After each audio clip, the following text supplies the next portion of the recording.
Isu Suruhanjaya Siasatan Diraja kembali meletup. Bukan isu kecil, bukan isu remeh.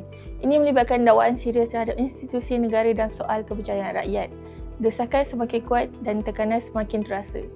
Suruhanjaya Siasatan Diraja adalah mekanisme siasatan paling tinggi dalam sistem negara. Ia ditubuhkan oleh Yang di-Pertuan Agong atas nasihat Jemaah Menteri. RCI bukan jawatan kuasa biasa. Ia mempunyai kuasa untuk memanggil saksi, mengambil keterangan di bawah sumpah, memanggil dokumen rasmi dan mengemukakan laporan terbuka kepada rakyat. Bila RCI ditubuhkan, ini memberi mesej jelas bahawa isu itu serius. Februari 2026 menyaksikan gelombang baharu desakan.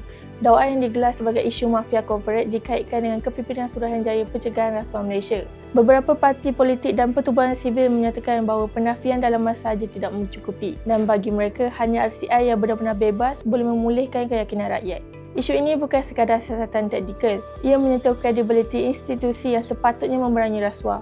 Dan apabila institusi anti rasuah dipersoalkan, emosi rakyat menjadi sensitif. Dan setakat ini, kerajaan belum mengumumkan penubuhan RCI baharu. Pendekatan yang dinyatakan ialah mekanisme sedia ada masih berjalan. Siasatan dalaman, jawatan kuasa pemantauan dan proses institusi dikatakan masih aktif.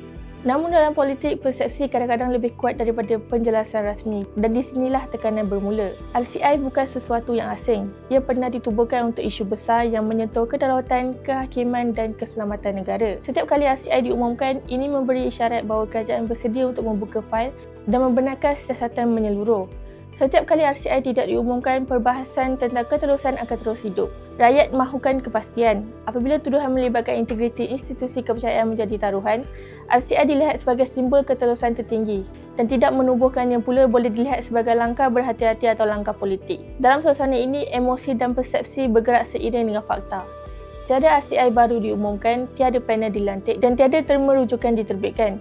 Isu ini masih dalam fasa tekanan politik dan desakan awam dan selagi keputusan belum dibuat, perbahasan akan terus berjalan. RCI bukan sekadar siasatan, ia adalah simbol kepercayaan. Keputusan untuk menubuhkannya atau tidak akan memberi kesan langsung kepada cara rakyat melihat integriti institusi. Dalam politik, kepercayaan adalah mata wang paling mahal dan isu ini sedang menguji nilai itu.